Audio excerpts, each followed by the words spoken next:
नदी ने समुद्र से कहा, समुद्र मांग तुझे क्या चाहिए? समुद्र ने कहा, नदी मुझे कुछ नहीं चाहिए। अरे कुछ तो मांग ले समुद्र, मैं बहुत विशाल नदी हूं, एति विस्तार नदी तुझसे कह रही है मांग तुझे क्या चाहिए? समुद्र कहता है मेरे पास में रतन माणिक मोती सोना चांदी हीरा पन्ना सब है, मुझे कुछ भी नहीं चाहिए, मुझे चाहिए ही नहीं।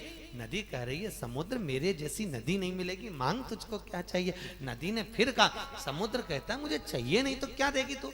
नदी ने कहा, समुद्र मैं तुझसे कह रही हूं ना, मैं बड़ी विशाल नदी हूं, मेरे बराबर कोई देने वाला नहीं मिलेगा, मांग तुझे क्या चाहिए? तब समुद्र को लगा इस नदी को अहंकार आ गया, तो समुद्र ने नदी से कहा, नदी अगर कुछ देना चाहती है तो एक काम कर, मुझे हरी हरी दूबा ला कर दे दे, हरी हरी घास ला कर दे दे। नदी बोली, रे समुद्र तुझ में भी अक्ल ही नहीं है, क्या मांग रहा है? हरी दूबा हरी घास? अरे ये हरी दूबा हरी घास तो मैं कब की तेरे को लाके दे, कुछ अच्छा सामान मांग ले, कोई अच्छी वस्तु मांग ले। समुद्र कहता है नहीं नहीं, मेरे को तो हरी दूबा हरी घास ला कर दे दे, बस और कुछ नहीं चाहिए। नदी ने कहा मैं अब भी लाई। नदी गई, घाट के किनारे पर दूबा लग रही थी, घास लग रही थी, नदी ने लहर ली, पानी से अपनी पास में लगी हुई दूबा को तोड़ने लगी।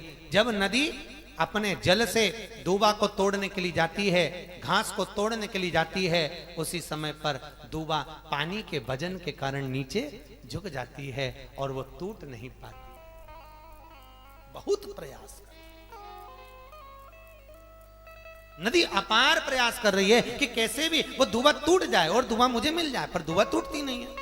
अंत में नदी हार गई और आकर समुद्र से कहा, समुद्र तू कुछ और मांग ले। समुद्र ने कहा क्यों? मैंने तुझे हरी दूबा हरी घास लाने को कहा था, तो तोड़कर नहीं लाई? नदी कहती है, समुद्र उस हरी घास को मैं लेकर आती हूं तो घास नीचे झुक जाती है और झुक जाती है, इसलिए वो टूट नहीं पाती है। समुद्र कहता है, नदी बस यही तो ज्ञान तुझ में नहीं है, जगत में जो झुकता रहा है उसे तो कोई उखाड़ भी नहीं सका है, ये पक्का है। जो जगत में झुकता रहा, संत साधु सन्यासी तपस्वी साधक उपासक के आगे भगवान के चरणारविंद में, बड़ों के चरणों में जो झुकता रहा है, उसे जगत में कोई उखाड़ नहीं सका, कोई तोड़ नहीं सका।